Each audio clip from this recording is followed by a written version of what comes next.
Saya akan cerita tentang argumentasi ilmiah bahwa ahli sunnah wal jamaah itu luar biasa. Saya di Jogja berteman banyak para profesor, para doktor, termasuk akademisi sosial yang mungkin pernah di mana-mana. Pernah tanya saya begini, Pak Bahak, kenapa Anda baca kitabnya referensinya luas kok tetap NU katanya.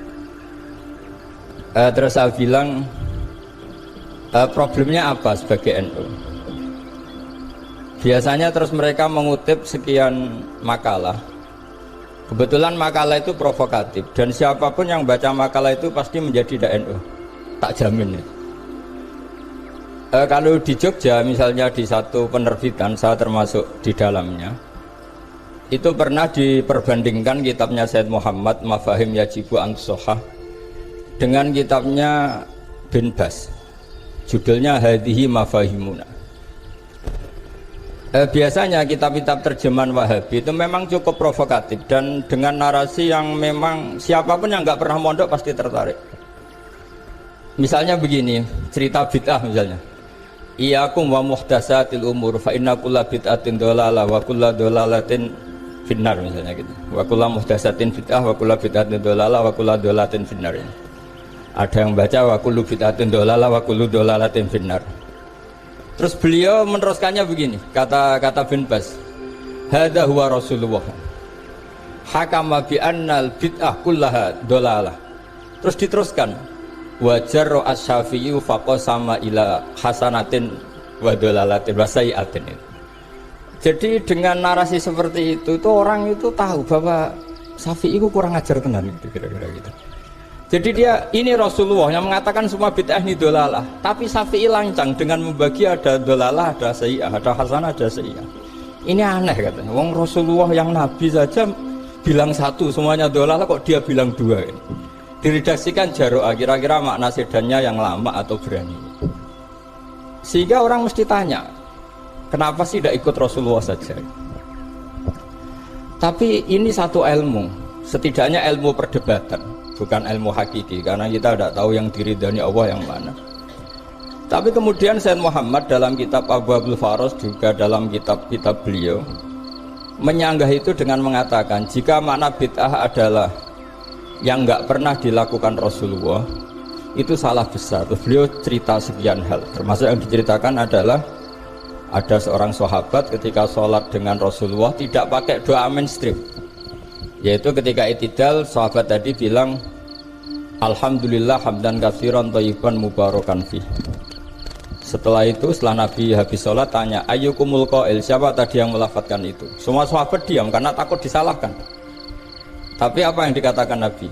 Tidak, saya tidak akan menyalahkan. Saya tadi melihat isna asyara malakan, saya tadi melihat 12 malaikat yaqtadirunaha ayyuhum yaktubu awwalu. Semuanya itu bergegas siapa yang nulis awal. Terus kata sahabat tadi ha anadha ya Rasulullah. Padahal ini satu kalimat yang bahkan Rasulullah tidak mengajarkan, dan Rasulullah bahkan iskal kenapa ada kalimat itu, tapi toh dibenarkan oleh Allah dan Rasul. Cerita Said Muhammad kedua adalah ada sahabat setiap ngimami itu main kulhu. Wah, ngimami apa saja main kulhu. Singkat cerita makmumnya itu gerutu, ini orang kok main kulhu terus ini. Setelah dilaporkan ke Rasulullah, ditanya sama Rasulullah, kenapa kamu main kulhu? Ini dilaporkan ke saya. Kata si musolli tadi, imam tadi, di annaha sifatur rahman, karena dalam surat itu semua sifatnya Allah, maka fa'ana uhibbuha, saya senang itu. Apa kata Rasulullah? Saya disuruh bilang Allah ke kamu bahwa Allah mencintai kamu karena kamu mencintai kulhu. Terus keterusan sampai sekarang itu orang-orang NU baca kulhu terus itu, karena sekali baca idza samsu kuwirat mesti keponting gitu. Tapi artinya itu dibenarkan Rasulullah min ghairi sabqi ta'limin minhu, tanpa ada pelajaran dari beliau. Runtuhlah teori bid'ah bahwa bid'ah adalah semua yang nggak pernah dilakukan Nabi, diajarkan Nabi. Nyatanya beberapa kali Nabi membenarkan sesuatu yang belum pernah diajarkan oleh beliau. Masalahnya adalah tidak semua orang baca kitabnya Said Muhammad atau baca tidak paham. Nah, sementara kitab Hadhihi Mafahimuna itu diterbitkan secara masif oleh pemerintahan Arab Saudi dan ada terjemahnya lagi, sehingga yang nggak bisa Arabnya bisa terjemahnya. Dengan narasi tadi bahwa Imam Syafi'i dibenturkan Rasulullah itu kan mesti kalah. Redaksinya itu Jaro'ah itu wani pakai hamzah. Kedua, saya ingin cerita dan saya tidak bosan-bosan cerita ini sampai mati, saya tidak akan bosan-bosan. Ada kemandirian al-hujjatul balighah dalam diri kita sebagai ahli sunnah. Begini misalnya, kalimat la ilaha illallah adalah kalimat yang orang kafir 80 tahun saja kalau melafadzkan itu menjadi soro mukminan. Lah ini kita tahlil yang sudah muslim hanya karena kalimat thayyibah justru menjadi kafir. Ini kan madzhab aneh. Yang kafir puluhan tahun iyan tahu yughfar lahum ma qad salaf bihadil kalimah.